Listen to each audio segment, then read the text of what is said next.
Hey, what's going on, guys? It's Turin here with another Warhammer Total War online commentary. In this particular battle, the High King Thorgrim is going to lead his people against the foul Greenskins. So hopefully you guys enjoy this one. Definitely some time to wipe some grudges from the book, and hopefully you guys can forgive me for my past transgressions.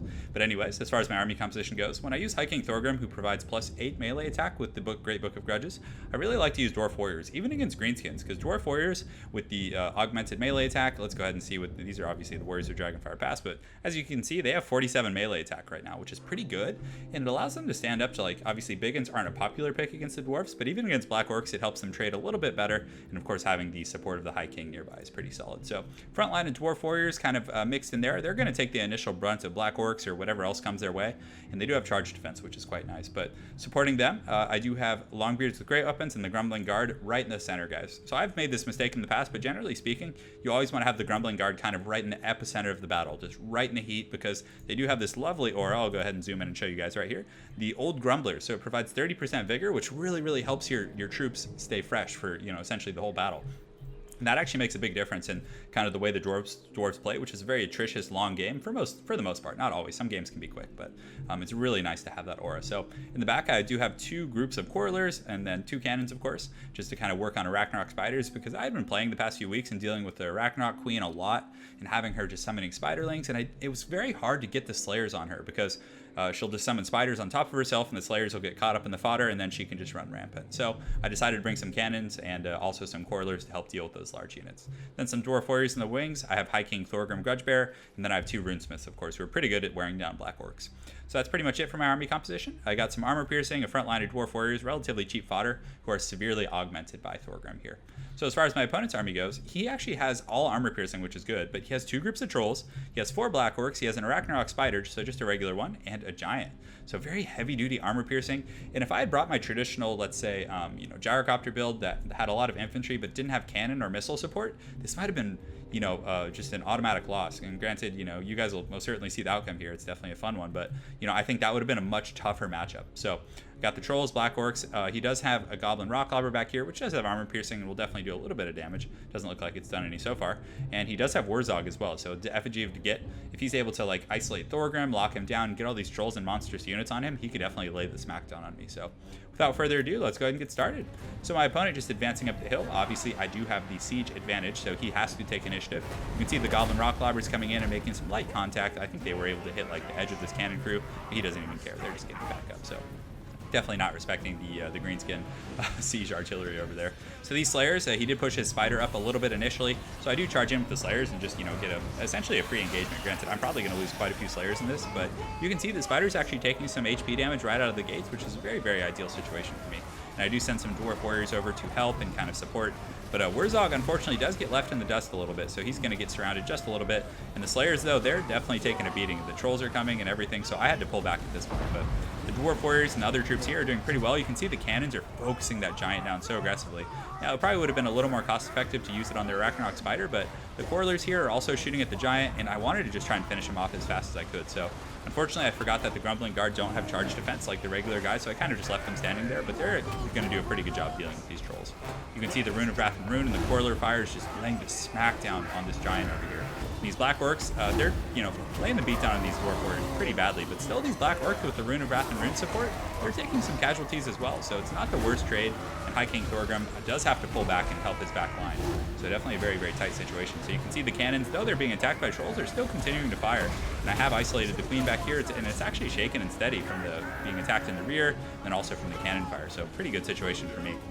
You can see these Quarrelers being very tight in the pocket, just firing, and they do have a lot of supportive infantry around them, so High King Thorgrim's kind of just riding around right now and making sure that my opponent's forces aren't able to just, get in freely on these Quarrelers. So this Spider, though, is wavering. It's taking massive leadership hits, which is pretty awesome. So you can see Thorgrim riding in there with his axe out for Harambe. He's getting in there, and though he doesn't have, I don't believe he has armor piercing. Let's go ahead and take a look here in a second. You wouldn't think so with, kind of tools at his disposal, but he does do magic damage, which is cool. So the Slayers are chasing it. They do have 25 models, which is definitely enough to lay a smackdown here. And the Black Orcs over here in the flank, again, fighting Dwarf Warriors, and the Dwarf Warriors are actually surprisingly resilient. I mean, they're not doing massive HP damage. If you guys go ahead and take a look, the HP damage on these Black Orcs is quite minimal, but still, they're holding their own. And you can see the Black Orcs are wavering and the Dwarves are still steady. So definitely a very good situation there. You can see in the front line, Wurzog is kind of here, just supporting his troops, perpetually using buffs, and definitely not good for these guys here. But I do have the Grumbling Guard here, who are very, very serious melee combatants. They actually have 54 melee attack right now against the 34 of the Black Orcs. So these guys are going to be making a lot more solid contact. And also on that same note, 32 weapon strength to 42. But their melee defense is also 47, so they have a lot of advantages in many ways against these Black Orcs here. But still, the Black Orcs supported by Ere We Go is going to be very bad, and they're most certainly going to start losing that. So over here, he does get Wurzog and pulls off into some of these Quarrelers. The Quarrelers aren't pushovers, and the light armor of Wurzog, they're going to be able to do pretty well. Thankfully, the Cannon Crews, even though they're still entrenched in like hard fighting here, the Cannon Crews are still shooting at these fighters, and the Giant, of course, is in pretty low shape here. It's wavering, and it's been taking missile fire the whole time, but on that same coin, it's also been doing quite a bit of damage to my troops. But you can see the Quarrelers are able to take it down and just put them down, and these Slayers, all 9 of them, triumphantly are running off and going to support in the fray. So having the Runesmiths that kind of integrated throughout the battle is very helpful. The Rune of Wrath and Rune can really bring the battle between Black Orcs and non-armor piercing units much closer, because it'll usually do a lot of HP damage before it kills models. So then it allows the Dwarf Warriors with their kind of light damage there to actually kill the models, which is pretty cool. So Thorgrim here is kind of leading his troops, and I believe the High King buff is actually, I'll have to look at that after this game and see exactly what it does. I know it provides some decent stats, circumstantially, of course. But the Grumbling Guard here continuing to fight. They definitely have been outclassed by these Black Orcs with the support of Wurzog's magic, but still continuing to fight, and they're confident. And then the High King is coming over to help, so it's still, these guys are just never pushovers though, and it's very, very hard to rattle Black Orcs. But still, you can see they're finally shaken. The High King's kind of developed his goon squad here, and they're going around hunting the leftover Black Orcs. You can see the Goblin Rocklobber continuing to fire. It's almost out of ammunition, but it's still laying some pepper on me. And back here, Wurzog is continuing to fight these guys, but Wurzog himself, let's go ahead and take a look. He actually does have armor piercing. Interesting. I wouldn't have thought that. So he's able to kind of pierce the armor of these Quarrelers back here, and he's doing pretty well, but you can see he's also taking pretty substantial HP damage here as well. And these Quarrelers here are just kind of just sitting and shooting at him for most of this battle. Over here, the Black Orcs are continuing to be hunted by Thorgrim's Goon Squad, who are just roaming in a pack. He's definitely, a great leader to kind of just have a Goon Squad with, because of the kind of localized buff that he provides. So my opponent does use the FG of the Get to kind of lock him down and perhaps give him a chance to recover for a moment. But unfortunately, it looks like most of the Black Orcs are routing. He does have the Goblin Rocklobber, but all his monstrous units have been slain. You can see the Giant is dead over here, and I'm not sure where the Spider died. I think it actually got cannoned down over here somewhere. But yeah, having the cannons and then on top of that, the Quarreler fire was really good against the Giants and Trolls kind of mixed in there. And it'll be interesting to see the breakdown, but you can see the DAWI just proudly chasing these foul Trolls back to the hills from whence they came.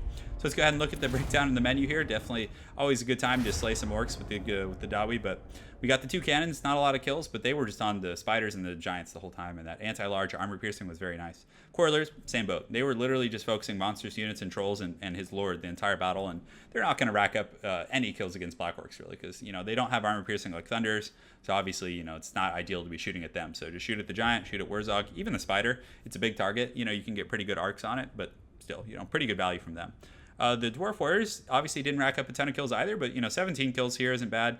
I mean, they were just essentially holding the line and allowing my Runesmiths to wear down the opponent's troops and allowing the Grumbling Guard and the Longbeards to really lay into those Black Orcs. But still, High King Thorgrim, just an absolute boss. Got to give the guy props. But those Black Orcs, obviously huge value trains.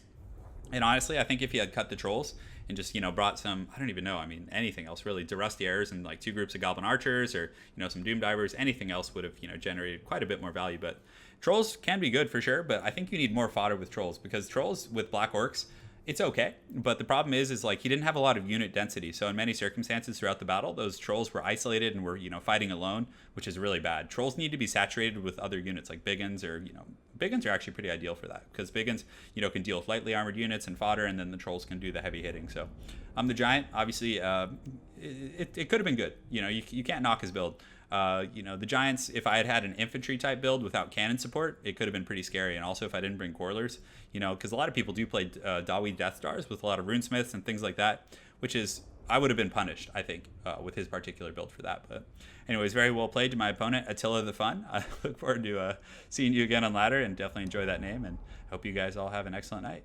Take care.